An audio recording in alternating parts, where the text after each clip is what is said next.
Malam itu, aku terbangun dengan perasaan gelisah.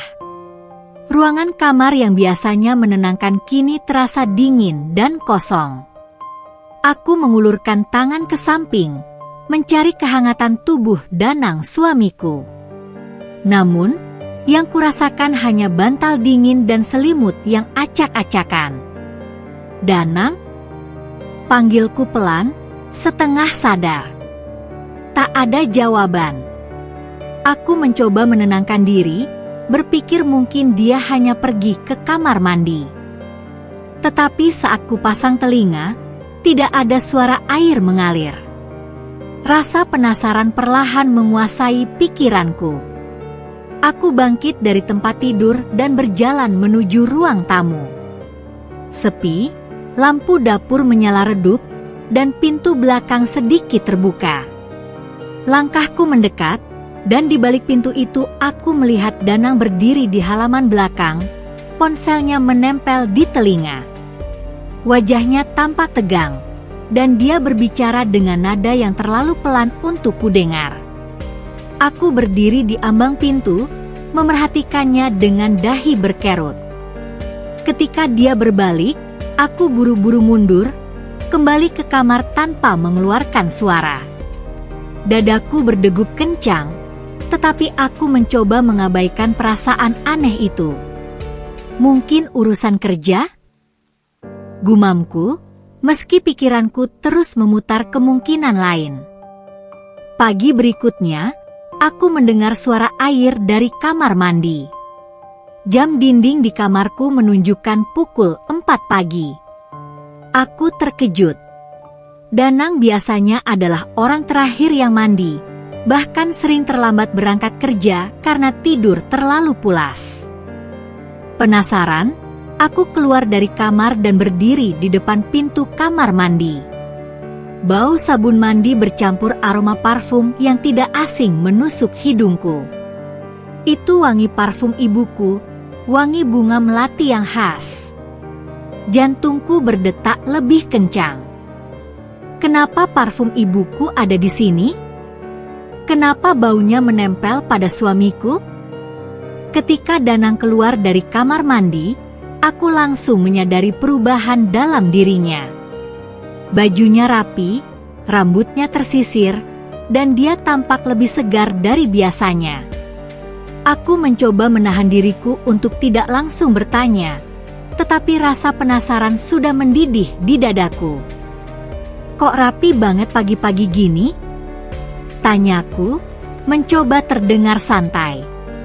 Dia tersenyum tipis, tetapi tidak menatapku. "Ada urusan penting di luar," jawabnya singkat, lalu berjalan menuju dapur untuk membuat kopi. Aku mengikutinya, terus memperhatikannya. "Pakai parfum pagi-pagi? Tumben banget," tanyaku lagi, kini dengan nada yang lebih tajam. Dia berhenti mengaduk kopinya sejenak. "Oh ini? Mungkin kecium dari pakaian di lemari," katanya asal. Aku buru-buru tadi, gak sadar parfum siapa ini. Alasannya terdengar aneh, tetapi aku memilih untuk diam. Bagiku lebih baik menyimpan kecurigaan ini untuk sementara waktu. Aku ingin melihat sampai sejauh apa dia bisa berbohong. Ketika kami sarapan, Danang tiba-tiba berkata, "Aku mau berhenti kerja." Sendok yang kupegang hampir jatuh dari tanganku. "Berhenti kerja? Kenapa tiba-tiba?" tanyaku dengan nada heran. Dia menghela napas panjang. "Gaji di pabrik nggak cukup buat kebutuhan kita. Ibumu nawarin aku kerja di tempatnya. Gajinya jauh lebih besar, dan aku bisa belajar banyak hal baru di sana." Aku terdiam, mencoba mencerna apa yang baru saja kudengar. Bekerja di tempat ibuku? Kenapa tiba-tiba? Dan kenapa harus ibuku yang menawarinya pekerjaan? "Aku belum pernah dengar ibu cerita soal ini," ujarku, mencoba menyelidik. Danang mengangkat bahu. Mungkin ibu belum sempat cerita ke kamu. Dia kasih tahu aku waktu ketemu kemarin. Ketemu kemarin? Aku tidak ingat kapan terakhir kali Danang dan ibuku bertemu. Pikiranku mulai penuh dengan berbagai asumsi, tetapi aku memilih untuk menahan diri. Jika ada yang disembunyikannya, aku pasti akan menemukannya. Hari itu, aku sengaja pergi ke rumah ibuku tanpa memberitahu Danang. Rumahnya yang besar terasa sepi saat aku tiba. Aku masuk, memanggil-manggil ibuku, tetapi tidak ada jawaban. Ketika aku masuk ke kamar, aku menemukan sesuatu yang membuatku membeku. Setelan baju Danang tergantung di kursi, dan di meja rias ibuku ada sebotol parfum yang sama dengan yang tercium pagi tadi. Perasaan aneh yang selama ini aku rasakan kini mulai masuk akal. Aku mencoba mengabaikan pikiran buruk yang muncul di kepalaku, tetapi terlalu banyak bukti yang mengarah pada satu kesimpulan. Ada sesuatu antara suamiku dan ibuku. Aku pulang dengan hati hancur. Malam itu, aku menunggu Danang pulang, tetapi dia kembali larut seperti biasa. Aku memutuskan untuk bertanya langsung. "Kamu dari mana, Mas?" Tanyaku ketika dia membuka pintu. Lembur, seperti biasa. Jawabnya tanpa melihatku. Aku mendekatinya, mencium aroma yang sama. Lembur? Atau ke rumah ibu? Tanyaku tajam. Dia terdiam, tampak kaget. "Maksud kamu apa?" "Jangan pura-pura nggak tahu deh, Mas. Aku tahu kamu sering ke rumah ibu.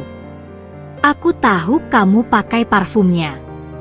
Apa sebenarnya yang kalian sembunyikan dariku?" Danang tampak gugup. "Kamu salah paham. Aku cuma..." "Jangan bohong lagi," teriakku, air mata mulai mengalir.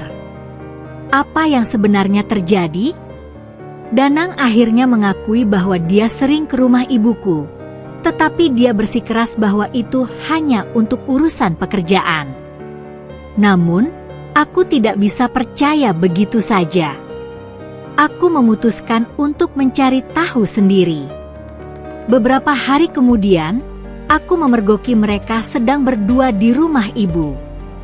Aku mendengar mereka berbicara dengan nada mesra, sesuatu yang tidak bisa diterima oleh akal sehatku. Aku masuk ke ruangan dengan marah. "Jadi ini yang kalian lakukan di belakangku?" teriakku. Ibuku dan Danang terdiam, wajah mereka penuh rasa bersalah. Aku merasa dunia di sekitarku runtuh. Pengkhianatan ini terlalu besar untuk aku terima. Aku tidak bisa tinggal diam.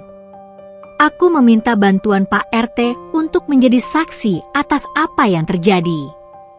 Dengan berat hati, aku memutuskan untuk mengakhiri pernikahanku dengan Danang. Aku juga memutuskan untuk menjaga jarak dari ibuku, meskipun hatiku sakit karena kehilangan dua orang yang selama ini sangat dekat denganku. Beberapa bulan setelah perpisahan itu, aku mulai bangkit. Hidupku memang tidak mudah, tetapi aku berusaha untuk tetap kuat demi diriku sendiri. Aku menyadari bahwa hidup harus terus berjalan, meskipun luka ini akan selalu ada. 2 tahun berlalu, dan aku mulai membuka hati untuk orang baru. Lelaki itu datang dengan penuh kesabaran, menyembuhkan luka-luka yang ada.